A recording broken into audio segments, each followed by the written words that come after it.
kind of want to start the show by doing this. I don't think I can pull it off, and I certainly can't while the camera's not on me. You'd think by now I'd have worked that out. It's been a long time in this business, but you have to make sure there's an actual camera pointing at you before you do visual jokes. Yeah. Darren Lewis, Leanne Sanderson, lovely to see you both. And now we can all see you, which is even better. Righty though, we're sort of cheering you up a little bit because I'm not.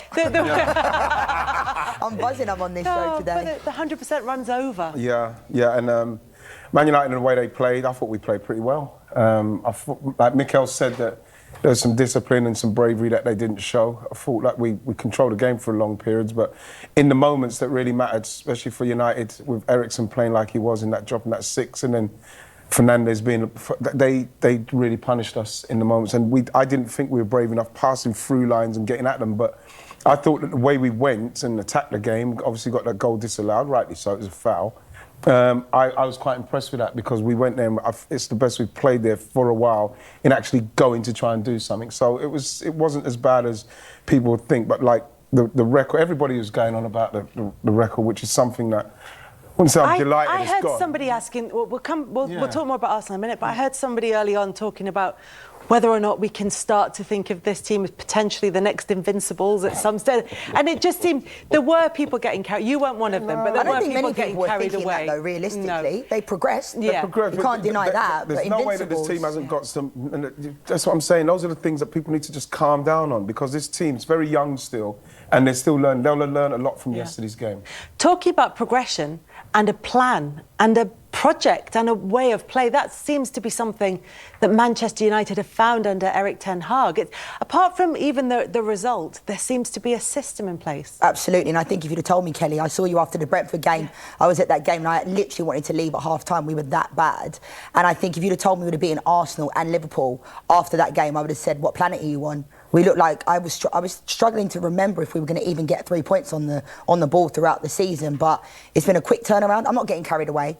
You know, I'm glad that we're winning games. I don't think we're playing that well. I thought Arsenal played well yesterday, and when they scored, when Saka scored, I think the momentum was swaying in that way. But I think we're winning games and not playing that well, and you can't ask for much more than that. And I'm delighted I'm on with you today after we beat you. They're a counter-attacking side. He's recognised that for me, Darren, when you see how they play. You know, I think as time goes by, Eriksen will control more games and Man United will control more games. But in the moment, it's perfect, especially with Rashford in that kind of form. It's a perfect way to play, and they caught us perfectly. And I'm just interested in the sort of progress under Ten Hag, because it was a great pre-season, and we mustn't read things into pre-season, but there was plenty of time for him to, what looked like successfully, put his plans into action. Then those 2 games at the start of the season, which were like a ice bath for Manchester United. Since then, it's 4 wins on the spin. And as Leanne said, while they haven't quite hit the heights in terms of performance, there's been progress, steady progress in terms of performance. I think largely because they're doing the basics now. They are going out there and they're putting in a shift. I think he's taken the decisions he should have taken before the season began. Maguire should have been out of the side. Ronaldo should have been out of the side. Ronaldo should have been out of the club, in my opinion. I just think he's more youthful, more energetic lineup. You're a brave man saying that in front of Leanne. I know she disagrees, but I was reading Wayne Rooney a couple of weeks ago, and he was saying that if you're United, you've got to be like some of the other sides in the top 6, which is you need more legs, you need more youth, you need more energy, and they are all of the attributes that you would basically label at the United side from yesterday. It was a much more energetic performance. It wasn't a team performance structured around trying to find one man. There were lots of different points of attack. So many people worried about stopping Anthony, so they couldn't stop Rashford. If you stop Rashford, you've got Sancho. That's Manchester United. It should not be all geared around one man. I don't think you can get carried away. In fact, you can get excited and optimistic about yesterday, because you still got Casemiro to come into that midfield, a world-class talent who is going to read the game superbly well and bring his experience into it. But in general terms, it's very, very promising. And just one other thing, I mean, I know a lot of my colleagues in the media, they looked at the Brentford game, they looked at the Brighton game, and they thought, this is not going to work, even that early. But what he's shown is he's got right back to basics. And when people question him bringing the players in and saying you're going to run the amount that Brighton ran more than you, some people say, well, what's he doing? But it turned out to be the right thing because he's got them back to basics and doing the simple things very effectively. I agree with that. I think the biggest catalyst for me, I mean, you know, I'm Ronaldo's biggest fan, but I just want us to win games ultimately. But I think Harry Maguire not playing, I think has been a major catalyst. I think, you know, when you're a player in your team that's not playing well, and if you're not playing, you then question, how can I not be playing if he's playing? You know, you're only as bad as your worst player. So now that Martinez is in there with Varane, they look like, you know, almost like Bonucci and Chiellini. When they put in a tackle, they're hitting each other, they have that fight. And I agree with Darren, you know, I've always been taught, my dad always said, you might not have your best game every game, but at least compete. And we wasn't doing that at Brentford, we wasn't doing that against Brighton. And like I said, I'm not getting carried away, but a win's a win, and now we've beaten Arsenal, and they're in a good place, Arsenal. I'll take that from yesterday. I mean, it's interesting that you raised that point about a team's only ever as bad as their worst player, but they're very rarely as good as their best player. It tends to kind of bottom out rather than top out in terms of football. But just with Maguire and with Ronaldo, he's taken the noise away. He's taken away the players around whom there is the biggest kind of sideshow, and now it's just about the players who put in the shifts on the pitch, and everything else sort of fades away. Yeah, definitely. I mean, I love Ronaldo. I think I was at Leicester away midweek, and all the fans still love him. And I think when he came on in that game, he didn't look confident. You know, he played the ball. Did you see the one when he put it across the box to Eriksen, when he should have probably... I've seen Ronaldo hit that out of his feet, put it top corner. But ultimately, they do say, you know, no player is bigger than the club. Yeah. And I think Ten Hag has shown that. And I think as long as Manchester United keep winning, then that question will not be asked. But for me, I've questioned Rashford a lot of times this season and in the past. We all have been Manchester United fans, but he doesn't seem to produce consistently. Against Liverpool, decent game yesterday, he did well. But we need that from him. If he's going to be leading the line, we need him to do that. Because Anthony, he's a wide player. He's not going to lead the line. Yeah, he can play there, but ultimately, I think Casemiro has to come back into the team as well and start. Just in terms of that front line, I mean, if you look at Rashford, I was delighted for him for the 2 goals yesterday, because I think a lot of people wrote him off very prematurely. And he's only 24 years of age. There is so much more to come from him. But he was being sucked down by the malaise that kind of enveloped the entire club. 4 goals for him last season, 3 goals so far and 4 assists, I think it is, in so far, 6 games. And he looks, I can't speak to this, you guys can speak far better to this, but he looks like the confidence is coming back into his game again. But he's beating players, he's trying to take players on, whereas before, I feel like he was just kind of like passing it off to the side. But you're right, which player was thriving at Manchester United last season and at the beginning of this year? I think when Nobody. you looked at Rashford, he continues to do what he tries. He tries to get the ball, he tries to run at people. When he's at his best, it's like when we saw him score the 2 goals, when he's got space to run into and he's running onto it. The thing what Man United fans got frustrated with is that it weren't going well for the whole team, and he was still trying to do stuff, losing the ball, and then they'll moan and groan about the fact that he's still trying to do what he does. They weren't getting themselves in positions where Rashford can run onto things like we saw him run onto it yesterday, because now they've got someone who can control it and pass really effectively into Bruno. Then Bruno's got time. Then Rashford is unstoppable coming in like that. That's why when I was delighted for him when he scored against Liverpool, because it's a big game against Liverpool. If he misses that, then the groans will come back. And the fact that he scored that, and then this game again against Arsenal went through with the whole stadium, the whole world watching probably that game, going Man United live like that, and he finished them. And that, what it says to me is that he's not a million miles away from where he needs to be. But once the team improves with him, he'll only get better because his confidence is starting to come back. But he's almost a symptom, isn't he, as you said, of the sort of negativity that was around Manchester United. You saw that in the Brentford game, to hark back to that one, because that was a real low point. It felt like you concede 1 goal, it comes from a De Gea error, and everybody's heads drop. And when you're a young, relatively inexperience, he's been playing for a while, but when you're a young player, that can affect you a little bit more. But someone like Casemiro coming in, as you said, you want him in there regularly starting for Manchester United. What do you think he gives them that they don't have now? The quality. I think McTominay has stepped up in the last 3 or 4 games since almost like Casemiro came in. But I was at the game on Thursday night against Leicester. He came on and pinged the ball on a dime, 60 yards out to the left-hand side. You know, so those are the types of qualities we need. Fred, for me, and McTominay are not at that standard of Manchester United. Yes, they can do a job, but not of the quality of Casemiro. So I can understand why Ten Hag, how do you change a team that's winning? You don't really do that, do you? But hopefully, for us to progress forward, I think Casemiro has to start. He's not been brought in to be a bench player, but maybe we need to be a little bit more patient. But when he's in there, I think, it frees up Eriksen, depending on who's going to come out the lineup. But McTominay looks like he'll be the one that will drop out. But Bruno yesterday, the assist for the goal outside of the foot, straight down the middle, that's exactly what we've been missing. Yeah, it's sort of giving players the chance to do what they're best at and to put them in their most comfortable positions once they get the front line sorted out with where, if Anthony's going to be out wide and Rashford's going to be through the middle. But again, we talk about this a lot when players come in. I think Manchester United hoped that Varane might give them something of that as well last season. A serial winner who comes in and Ronaldo, I think there was a lot of talk about whether his way of living off the pitch in terms of what he eats, how he looks after himself, how he trains, whether that would have a knock-on effect. But it doesn't seem to have given them that lift in the way that we've seen other players do it. I think the difference with Casemiro is that he comes into an area of the park where, for example, he plays with Fred for the national side. I think he's in an area of the park where he can direct operations. I think the area of the park where Ronaldo plays requires a lot more energy. And I think the fluidity of the United side when the younger players play is in stark contrast to the one-dimensional way they play when Ronaldo plays up front.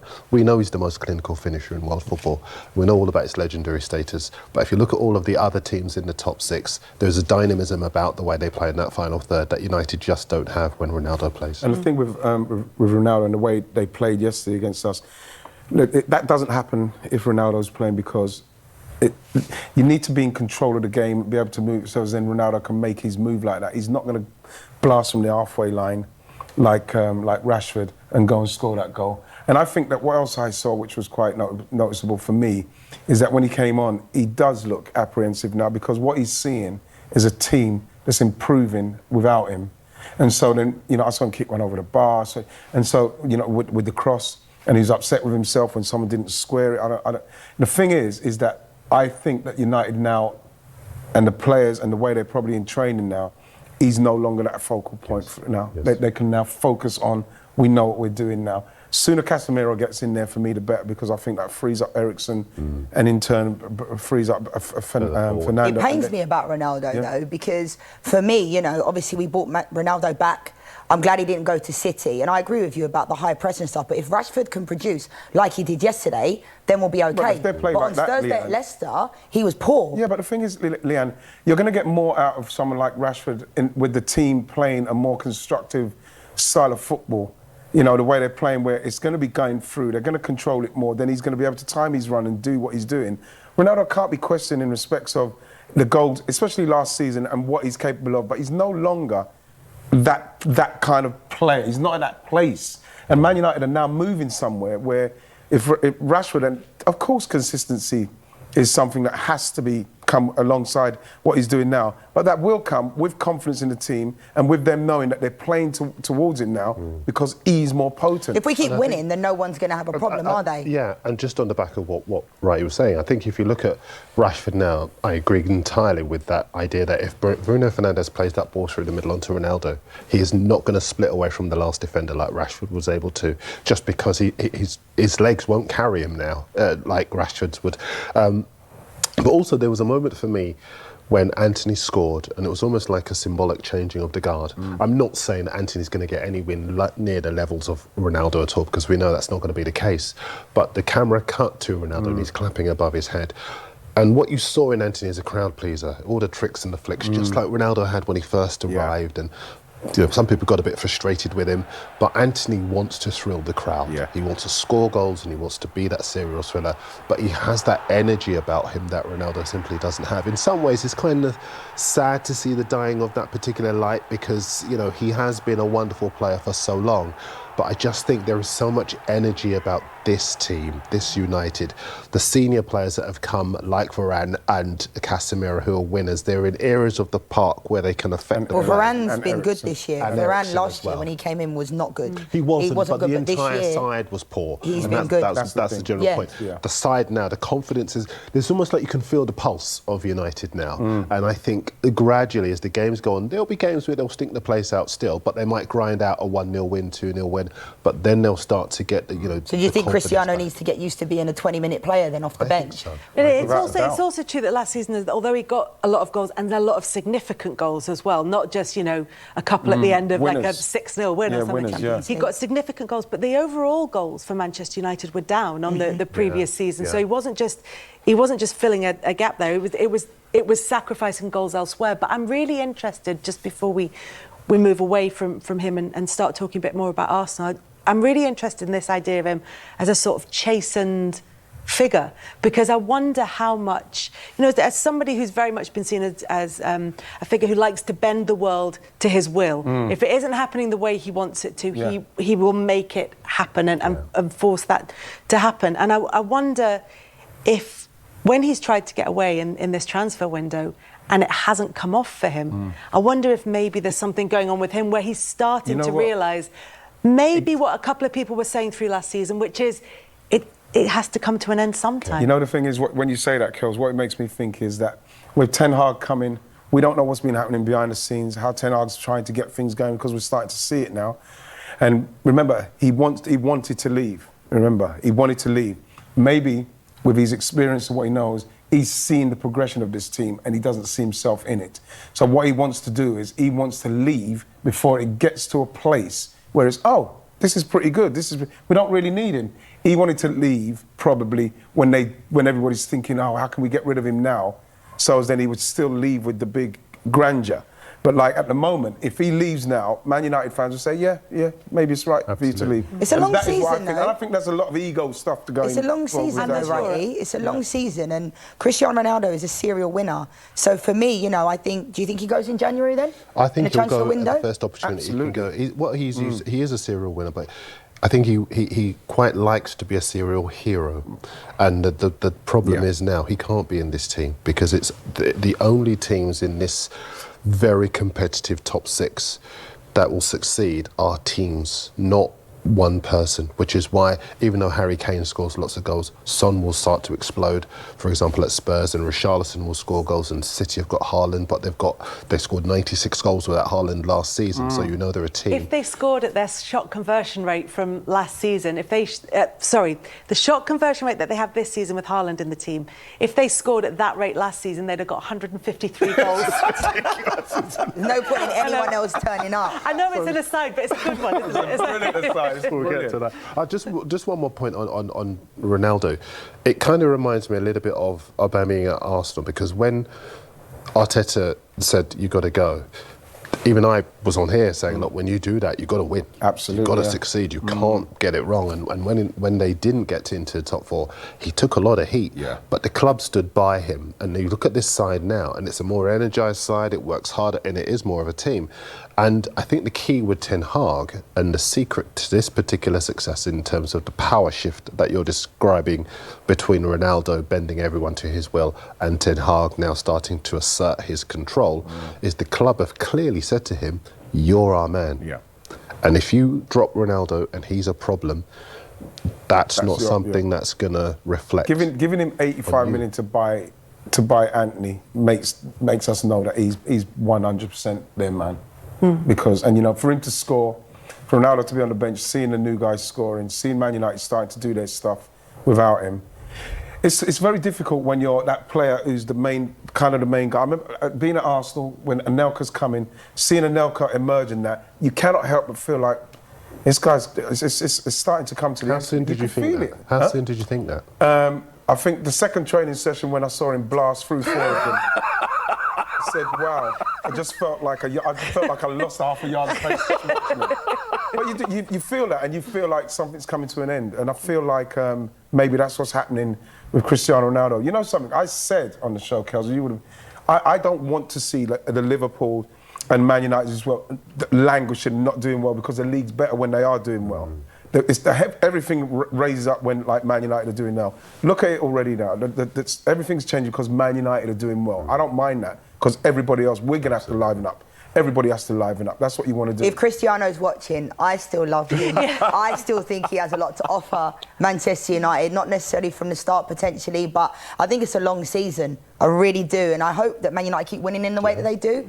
But for me, you know, Martial had a good pre-season. He's always injured. The depth that we have, we just don't have that depth for me to be able to get rid of someone like Ronaldo, but I could be wrong. I'm not saying his legs are the same as it was 10 years ago, but it's still Cristiano Ronaldo, and I'm just mindful of, you know, his mindset and his mentality, for me, is on a completely different level. And when people are focusing him after the game, saying he's not clapping the away fans and he's not doing this, I don't really care. If he's playing well, I don't care if he comes and claps me or not. People have different opinions of him, but I think that's why he's been one of the greatest footballers ever in this game, because of his mentality. And if the rest of them don't want to come on board with him wanting to be a winner and wanting to do more, then that's up to them. Lee, that's not. Everybody will, especially when you go to Man United, everybody will want to be. He'll be somebody that. But I don't think that's the case, right, E? Yeah, but I don't think last season they wanted. I don't think we had enough winners in the changing room. They were all over the place. They were all over the place. The whole place is all over the place. And he was the only one performing and scoring goals. Performing because that's what he does. We know that he's capable of doing that, but he's got to a stage in his career now where other people are now ready to come in and do their stuff. He done what he done last season, and he's taken them to where they are now because they needed those goals last season. He's not as important to them now. We can't. So do you think if he went to Chelsea, we can't ignore what he's done? So if he goes to Chelsea, for example, in this window, apparently he was linked. Do you think he would start for them and score goals? Would he be better for them than Aubameyang? I think, well, just on Aubameyang, because there's a parallel of what you're both discussing.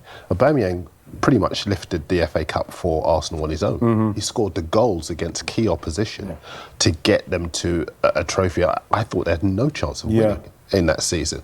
And then getting rid of him the following season was ruthless, as I say. Had to be done. But in the longer term, now fast forward and having seen the documentary and everything that had happened, the team looked better for it. I think I agree with what you're saying, that Ronaldo is a winner and his mentality is such that he will not. Well, you can exactly. You absolutely cannot question Ronaldo and his his ability on the pitch and B, his desire as well. I just think that it comes to an end for everybody, and it does look as though it's coming to an end precisely because United have finally accepted that if he plays, he can't be a team. And a big part of the reason why I think it's coming to an end is because generally when a big player can't do it in the Premier League, another big team from around Europe takes them. And every big team around Europe said, thank you, but no thank you. And that's quite sad to see. Do you not think that's to do with salary, though, Darren? Partly, but the circus, everything. I think, because I think some clubs looked at the output at Juventus, which was very good, but then, as you were saying, the output of the rest of the team that went down, and a similar thing happened at Manchester United. And I think, you know, even Bayern, who dominate the league and have done for the last 20 years, and lost Robert Lewandowski, I thought he would be a great fit for them. Oliver Kahn said, look, thank you, but no thank you, which surprised me in some respects because they did need a superstar, they did need a serial thriller. But I just think they decided to go someone younger. Yeah, I mean, obviously they bought him at Juventus to win the Champions League and it kind of backfired. I mean, I'm not saying that you guys are wrong and I'm right. I just love Ronaldo. And it pains you really love Ronaldo, but that, you really love Ronaldo. And he's not done. Let's be real. Like, if he leaves and he goes to the MLS or goes somewhere else, he will score goals. And I also think that it's as valid to have an emotional reaction to somebody who is a symbol for a lot of people as well. And that's maybe part of the job that he filled for Manchester United last season when everything felt flat and depressing.